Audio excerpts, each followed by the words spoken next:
Mwah. Mwah. Trust me, I'll explain that in just a second. Welcome to the show. You know the guy who played Calypso in the 2012 movies? This guy? Hell of an entrance. I'm sure your dad would be proud. He does not get enough credit. He was funny. He was dramatic. I guarantee it.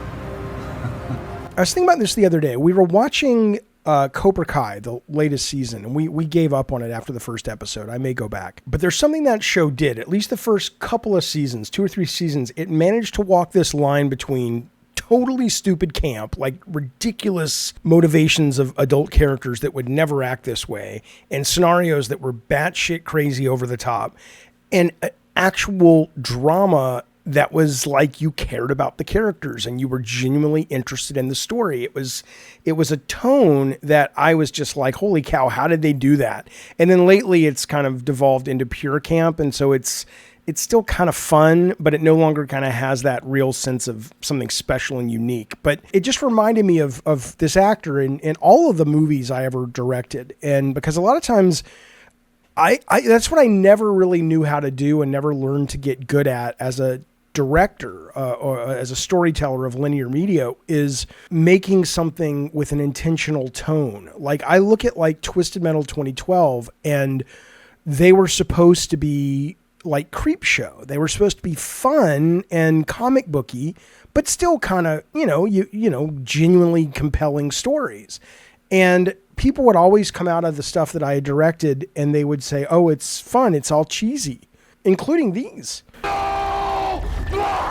Where are you going? These weren't meant to be cheesy. I took these seriously. I really did. And I just never knew how to do that tone. I never knew what the skill set was. Point being, I thought of this guy because before every take, he would go, mwah, mwah. He wouldn't do it. I am exaggerating. But, it was like an acting exercise to kind of get him ready. And I caught myself right before I hit record on this going, bah, bah, bah, just to kind of, loosen up my voice. Well. And I'm like, that was acting. That was Calypso, played by the great J.G. Reynolds, if I remember correctly. He kind of went off the deep end a little bit with the right wing, but that's, that's America these days. We're going to get back. We're going to get back to being just that wholesome, loving country that we always have been. I love it. It's coming, folks. Can you feel it?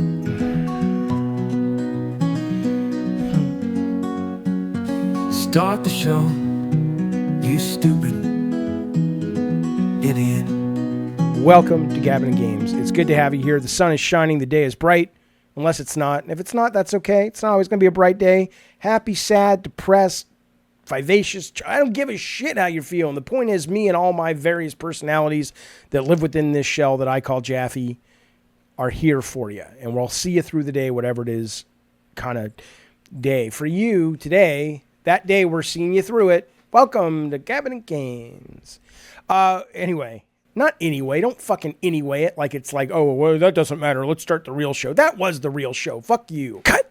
See, that was an edit. Sometimes I have to do the edit. I know you don't like them. I know you wish I could just do it straight through. What am I? A professional? Listen, I am one of the jurors for the Horror Game Awards. This has been going on a couple of years. They're getting more serious every single year. I want you to look. Now, they put me in the developer category. God knows why, but I ain't going to tell them if you don't. They put me in the dev category. Look at some of these people they've announced so far. You've got Asagi Tanaka. He is the art director, creative art director of Silent Hill 3.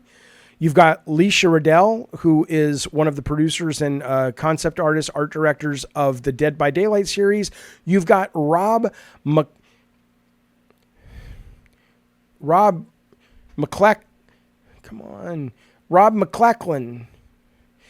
I don't know about the name, but I know that he is the bee's knees. He's really into horror. He's great at it, and he is the creative director of Still Wakes the Deep that just came out. I'm into this game now. I played it on stream for about an hour. I can't play games like that on stream. I need to immerse myself and not worry about the audience. And so I've gone back, haven't finished it yet. I'm enjoying it much, much more. So look, man, I hope I can get to know some of these folks and Follettis. And I like how folks are male. These fellas and Filettis, and I want to talk horror with these motherfuckers. But it's not just developers. Oh, you also got Scott Miller, the goddamn creator of co-creator of 3D Realms. But then you've got all these influencers and people who've been in horror movies and horror TV shows, and this is the real fucking deal. I am excited for this. I'm excited to be a part of this. Horror is my absolute favorite genre across the board. In fact, one of our news stories today is about the update to Until Dawn, and sort of a theory I have, or well, I'll save it. It's coming up, but there's some exciting stuff that could be happening with horror, I think, based on the news story that dropped yesterday about Until Dawn. But we'll get to that in a second. But also, I want to let you know, if you're a member, sometime this week, I don't know yet. These guys do. I don't know if they do it monthly. But about 2 weeks ago, they had their horror game showcase where they spent about an hour showing off a bunch of brand new horror games coming in the next year. And we're going to go through this. I don't know if I'm going to stream it just to members or everybody can watch it, but members only chat. I don't know yet, but it'll be this week sometime. So I'm excited for that. I do not know when the awards are. This is just kind of getting rolling, so I'm not entirely sure of the details, but of course, oh my God, horror's the best thing ever. Look at that. I will share all of this with you as soon as I get the details, but I'm very excited for this, and I hope you are as well. Okay, now, burning toast I smell, or baked bread, because I know the burning toast could be a stroke, but I also do burn. Oh, no. I know what that is. Do you know what that is? Yeah, that's the smell of the news. Here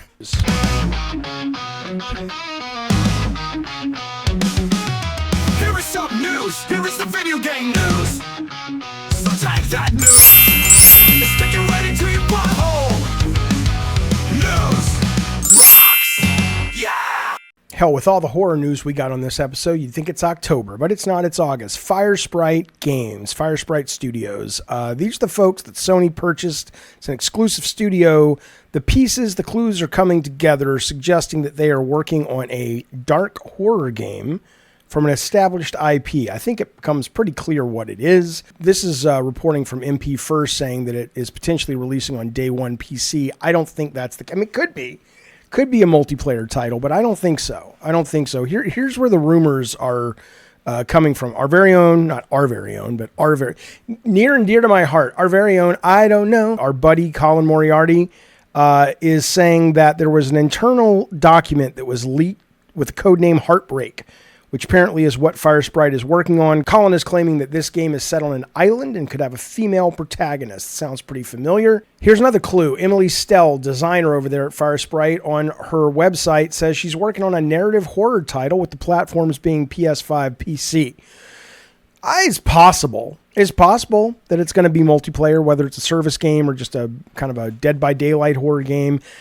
I mean, maybe that's what they're going for. And in that case, PC makes a lot of sense. But I'd like to think, maybe it's just in my fantasies, I'd like to think that this is a single-player narrative horror game. Sony needs more of them. A lot of times they don't even have to cost that much to make to be successful. I mean, not the big ones like Resident Evil, but horror fans are not very picky when it comes to visual resolution, as long as they get the scares, you know? But yeah, it's possible it'll be a PC Dead by Daylight kind of thing. It could also just mean that it's like, look, as we go forward, we know every game we work on is going to be PC and is going to be PlayStation. So we want to make sure that people, who come to work with us from the very beginning, we're planning for that from a design standpoint, right? And a tech standpoint, of course. Jason Schreier over on Reddit also hinted that this game was not a new IP that Firesprite was working on.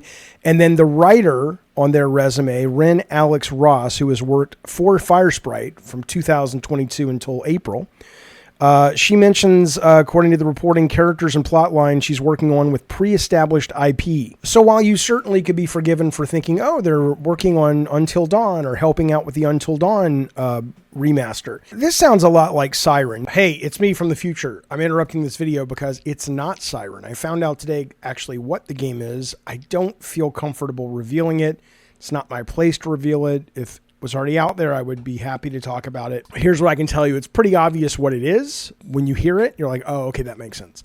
SIREN seemed pretty like a lock, but no, I can just tell you for sure it is nothing to do with SIREN. I'm going to let the next couple of minutes roll, though, because it kind of gets into the creative team behind SIREN and what they're doing on Slitterhead and all that stuff. So it's still relevant, but just know going forward, this title we're talking about, I'm going to tell you it's Siren. It ain't. This sounds a lot like Siren. Now, to be perfectly fair, Siren's the PS3, if you don't know, horror game. I think there was a sequel as well that Sony Japan Studio worked on. In fact, Japan Studio used to employ a guy named Toyoma-san, who was the creator of Gravity Rush and Siren.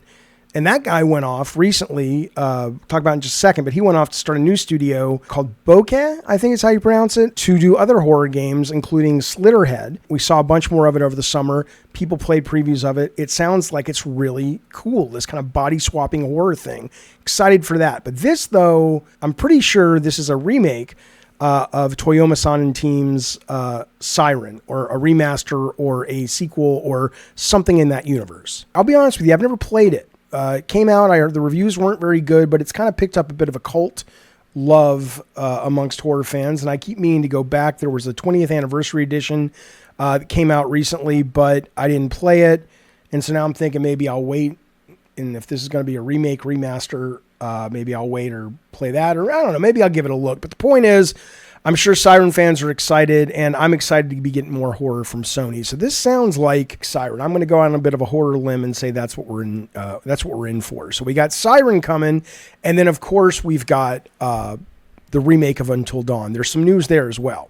So Assad Quizzlebash, one of the leads, the heads of PlayStation Productions, who continually are just defying expectations. Everything they make is at the worst solid and respectable, and at the best, really fucking good. Their new movie is shooting right now. It's the Until Dawn movie. Assad tweeted out a shot of the slate with the first scene that they were filming, and it's being directed by David Sandberg. This is a good thing, man. This guy, Sandberg, is a director who certainly is not, it's not like you're going out and getting Mike Flanagan or John Carpenter or anything, but this guy's got some good loved titles, and he's exactly right for this. I think he did Lights Out, Annabelle Creation. He did the first Shazam and the second Shazam. All of his audience scores, Shazam 2 is 86, Shazam 1 is 82. Annabelle has a 68, 70 Rotten Tomatoes. Lights Out has a 75 critic Rotten Tomatoes. This makes a lot of fucking sense to bring in a guy like this. I like this choice. It is being written by the guy who wrote and produced some of the Annabelle movies. He wrote a Salem's Lot movie, kind of adaptation of Stephen King's film. This is pretty cool. I'm excited because with this kind, horror tends to be done better. It's like, Spielberg's directing. I'm sure it would be interesting. But these kind of more horror-aligned creators that are more journeyman directors seem to do really well in this space. So I am excited, and haven't seen all of his movie. I've seen the Shazam movies. I like that. And I think I saw his Annabelle, which I think is, I want to say, one of the biggest hits in the, what are those guys? The Warren series with The Conjuring and stuff. One of the biggest hits in that series. So this is pretty cool. Now, a couple of things about this, though. What you're looking at right here is Ballistic Moon's remake. I'm just going to call it a remake, remaster, I don't fucking know, of Supermassive's 2015 game, obviously Until Dawn, that kicked all this off. I'm a big fan of that game. This new game is really interesting in that it goes from a cinematic perspective to a third person perspective, kind of like Resident Evil 2, right? The remake. So I'm very, very curious. They're saying there's going to be new locations, new scares, hidden secrets. I'm excited for this. I will say, and I'm excited for the movie. The one thing I didn't like about this is if I remember correctly, and it's been a while since I played it. I played it with my daughter. We both enjoyed playing it. It was kind of one of those killers like in Scream, sorry to spoil it, or even the new Thanksgiving from Eli Roth, or Thanksgiving, whatever.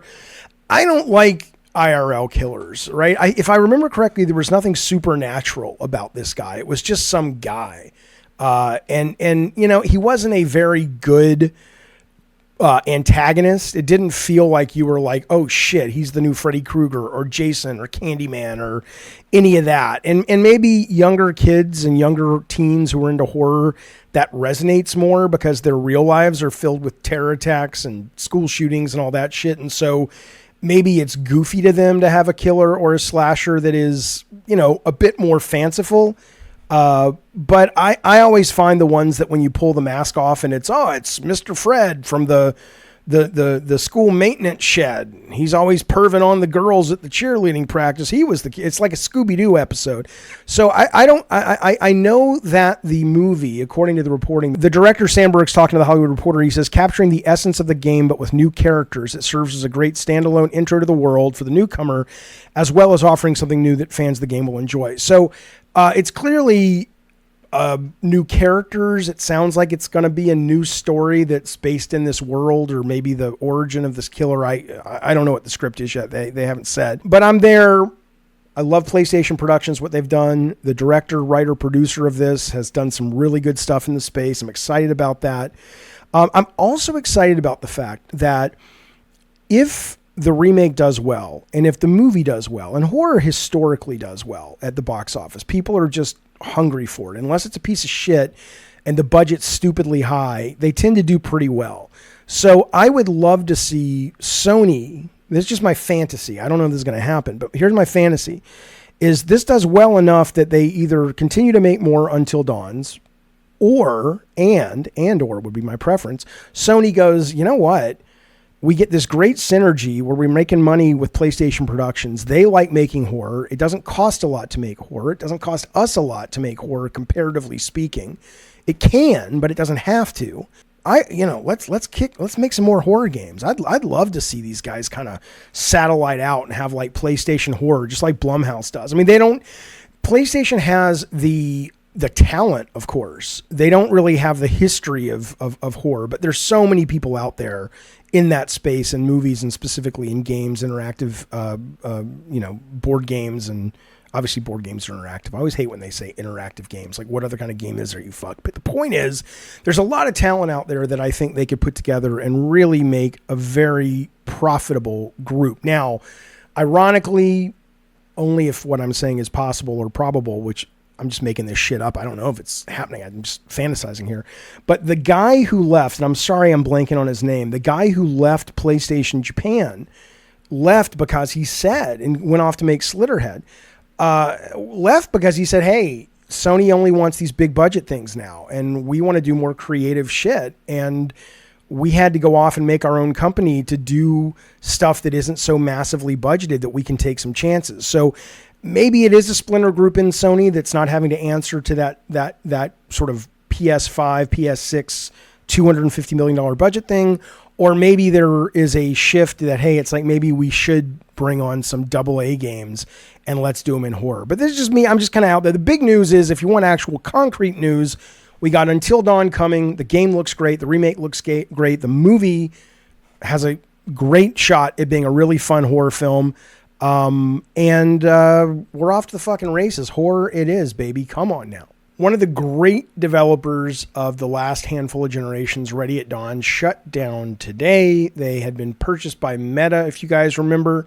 They made a very cool kind of Ender's Gamey sport thing called Lone Echo for Oculus Rift.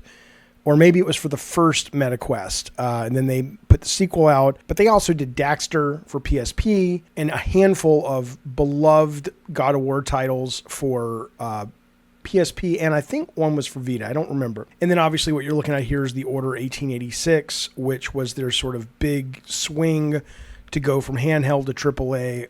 It's a cult hit. I haven't played it. I keep meaning to play it. People say it's actually good, but it's a, it wasn't a gamey game. It was and is a much, much more cinematic experience. Perhaps today a game like that would do much better. I don't know, but it really sucks. These guys, I mean, we went down there. I went down there with Shannon to meet with it was definitely Didier, who used to run the place, with Rue, who was the director of the God of War game.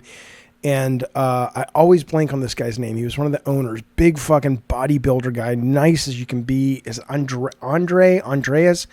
And it was always so weird because he's so jacked, this guy. And he's a programmer. And it was the first time I met like a programmer, kind of a geek game developer that totally defied the cliche of like, super geeky dude. This guy could fucking bench press a small American city. All of them good dudes. When I started Bartlett Jones, they took me to lunch and they gave me a bunch of advice on starting a company. You know, I'm sorry to see their company go. They had already done a bunch of layoffs last year. And so according to Eurogamer, where I'm seeing this, there were less than 50 people remaining. But Meta, who's been struggling with their VR, said that they did this is the quote from Eurogamer, so they can stay within their budgetary constraints so Oculus can make a better long-term impact in VR development. Okay. You know, people sell their companies for lots of reasons. I'm sure, you know, a lot of us, including me, felt VR was certainly going to be something special, and they tripled down on it. And hopefully a lot of these talented folks are going to hang together and still make games, because they're one of the best out there. Absolutely. And really nice people. I will tell you, as a total I Love the Weird aside, I've told this story before, but it's interesting to me because I was driving with Rue, the director of the first handheld God of War. And we had just done this video game God of War directors thing that you can find on the internet. Which was like a bonus thing that shipped with one of the games, and I can watch it on YouTube. After that, we all went out to dinner. I think this was like in Hollywood where we shot it, and we were going to Santa Monica to Gate of India. Great Indian restaurant, at least at the time. It was the closest I ever came to death without dying. And I say that intentionally because Rue and I were talking. I was driving my Toyota Corolla that I still drive today, and we were racing down the 405, probably 75 miles an hour, and the car in front of me, and I usually keep a distance, slammed its brakes on, and we just skidded like a motherfucker going I mean, we didn't fishtail, but we just, you know, the tires locked, and we were just kind of moving forward a little bit slower than 75, but we're like, we're going to hit this fucking thing. And by hook or by crook, you know, we came within an inch or so of not slamming into the car in front of us. I only say the closest I've come to death without dying because I have had a couple of events that I've talked about on other shows. One was at an E3 and one was with my son Calvin driving in Escondido, where you feel that kind of like, okay, something happened here. And we just jumped tracks to another multiverse or another sort of quantum entanglement of possibility, because that possibility ended in death. Like at E3, I was in a cab downtown going to the convention center, and this car came and it stopped. But I was like, no, this didn't feel like we just escaped death. This felt like there was a little blip, like, okay, I died there on some timeline, right? But this thing with Rue coming back from the God of War thing, it wasn't that. It was just like, oh, we avoided it. So totally not related. And I'm sorry that they lost their studio today. Good people, talented people.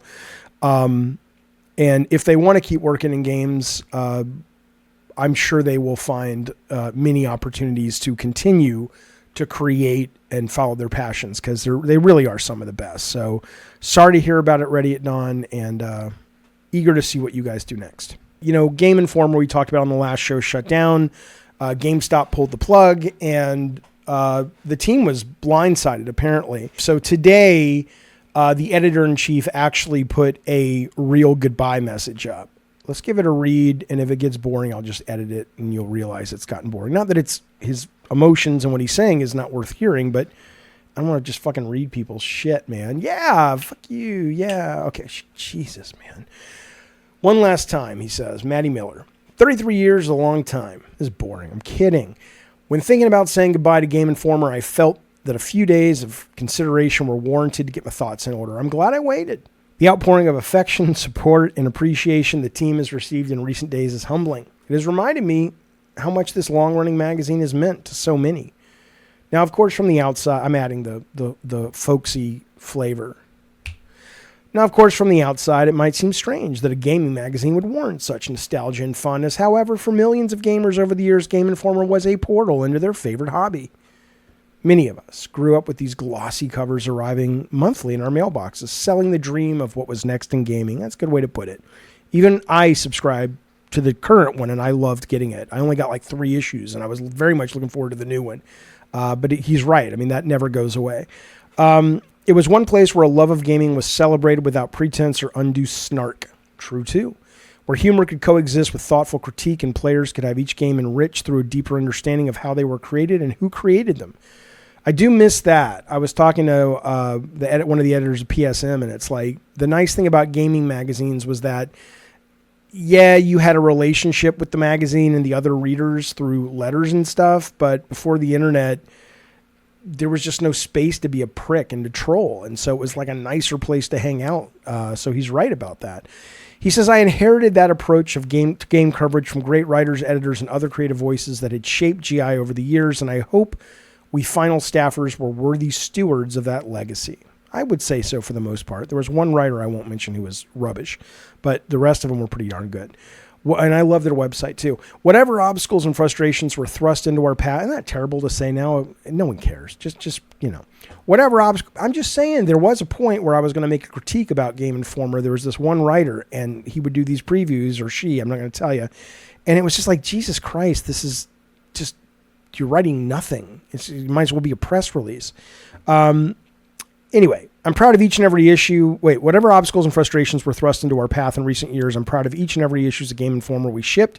Somehow, despite many dozens of distinct voices and perspectives on games that contributed over the years, the magazine remained consistent in tone and a spirit of excitement about games, and that's pretty remarkable. I would agree. Good point. To many readers and viewers who have supported us, we are so appreciative for the enthusiasms. I know many of you had a personal connection to GI, and I can confidently speak for all. Everyone who has been a part of the organization over the years, and saying it was a tremendous joy to see your reaction to our cover reveals, your laughter at our shows, and the trust you placed in us to find the next game you wanted to play. To the thousands of industry partners in dev, publishing, PR, and elsewhere, you were collectively the most creative, hardworking, funny, and interesting people I know. The painful cuts of recent years notwithstanding, game making is more than just a business, and you deserve the chance to have your stories told. Well, the stories of making the games, I understand. And your work explored, analyzed, critiqued, and awarded. We at GI are very fortunate to help tell some of those stories, and we've always taken the responsibility seriously. To the Game Informer team, past and present, it's strange that this one place has led to so many lifelong friendships and positive memories. It is one of the great honors of my life to have worked with all of you, hit those tough writing deadlines, and shared in the joy of opening up each new issue as it arrived to see the results of all that effort. No one can erase the sense of connection we share, or how GI helped shape the conversation around gaming. After 20 years of monthly issues, I plan to take a bit to catch my breath and consider what's next. I still love games, and I hope to find a new way to stay connected to them through my work. If you want to reach me, and he goes on to give all that stuff, or the team, then he says, spoiler alert, I will have nothing but positive things to share about my team's work and fervent recommendations that they all could add something special to any team they join. Thank you all. Play well, be well. Matty Miller, Editor-in-Chief. Well, yeah. I mean, well said. He's like, yeah, I'm an editor-in-chief, idiot. I know. Well said, Matty Miller. We'll miss you. Seriously. You see that over there?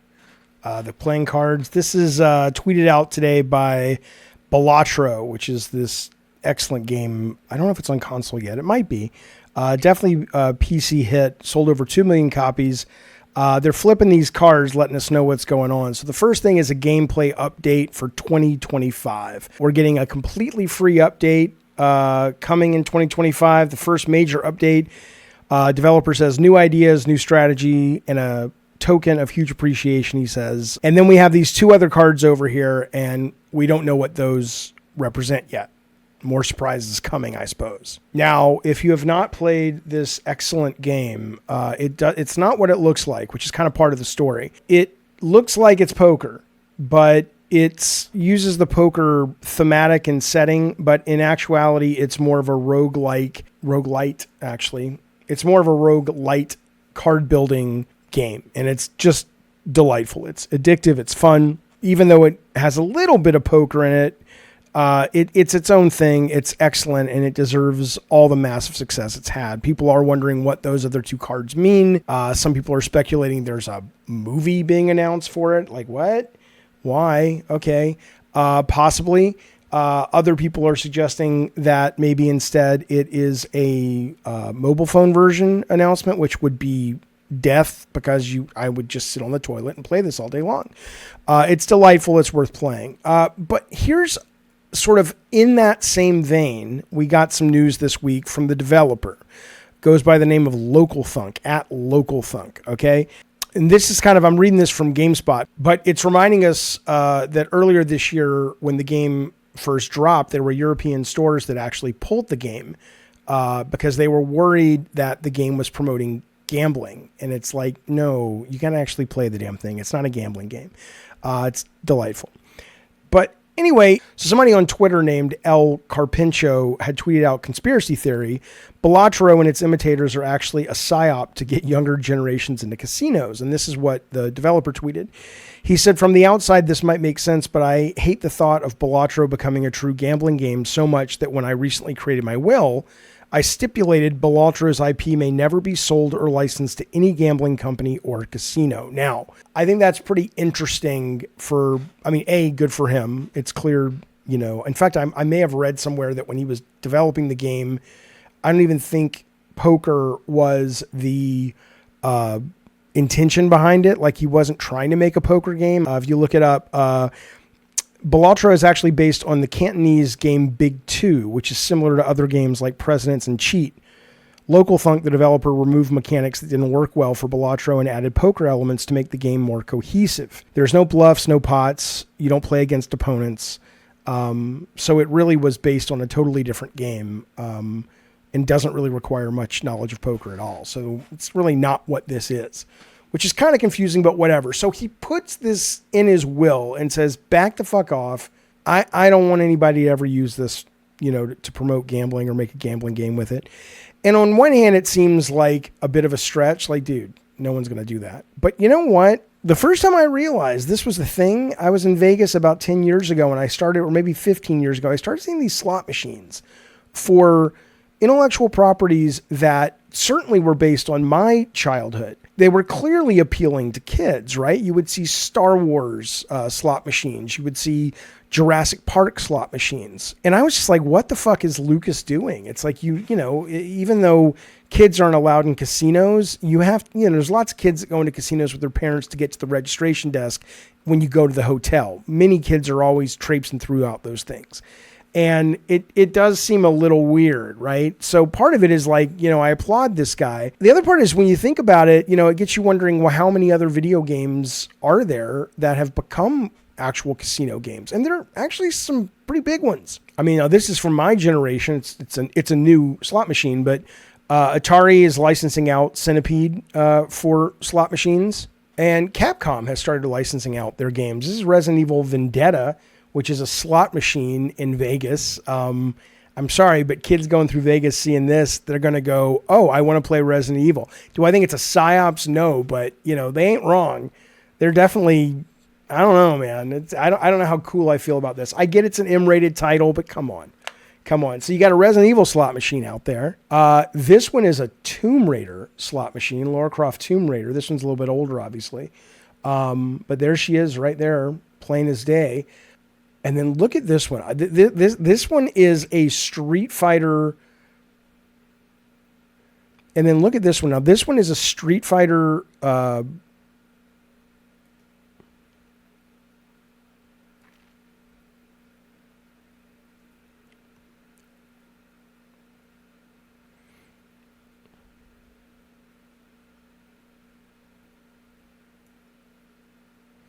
Okay, check this one out. This one is a Street Fighter 2 slot machine. You can play it at the Tropicana in Jersey. That's at least where this is from. They actually let you go online and play it, not for money, but just to play the game itself.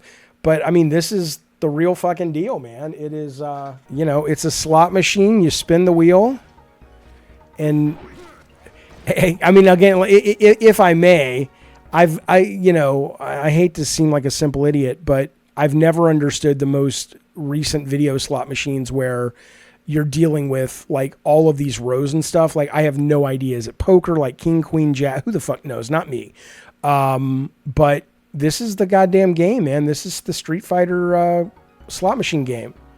So come on now. That's awesome. Now, again, this is not real money, but this is based on a real slot machine that they have in the casino. So they put this on their website to get people excited, I suppose. Come on, Jaffe, let's go. I know I'm playing for fun, idiot. Yeah, look at that. I made $2, $2.50, not too shabby. Anyway, so I'm just saying, this Bellatro guy, maybe he's got a point. Definitely has a point. Especially as, a lot of kids are playing PC games and Steam Deck and mobile games. Good and well, it's not too long before we see Doodle Jump and Angry Bird and Temple Run. I bet they already have those. Let's check real quick. Angry Bird, maybe not. Well, maybe Angry Bird slot machine. Let's see. I don't mean like video slot machines. I mean like one in Vegas. Not yet. Not yet. The audience is still a little too young, I suppose. Well, but it won't be long, man. It will not be long. And there you go, fellas and fillettes. That is August 7th, Gabbin and Games. I appreciate you hanging out with me and talking about some of the game news of the day. I like these. Let me know what you think about these. I love this idea if I can get one of these done a day or at least every other day. I was going to do some red phone stuff. I wanted to tell you about this AI experience I had with 7 Days to Die, but I'll move that to the next show. But I want to know if, I know some of you guys like the live stuff. I'm still doing live stuff. I might even game some stuff tonight. I wasn't using game as a verb. I hate when people do that. I just left out a word. I might even play some, it doesn't matter. The point is I get it. And I definitely want this channel to retain a live aspect, but I think talking about the news of the day, at least in this way, and talking about the industry and whatnot, it's better edited. It's better just me. But I have some ideas of how we might try to make it live as well. But in the meantime, what do you think of this show? I'd love to know your feedback. Thank you to the Gods of War, Cult Calypso, Diet Soda Soldiers. We talked yesterday about Splitfire and Rotten Tanuki being at the Tampa convention. I'm going to show you some details of that tomorrow or on the next show, but keep that in mind. And remember, thank you guys very much for all the support and hanging out with me tonight, talking games. I will see you very, very soon. Be well, be safe. Goodbye.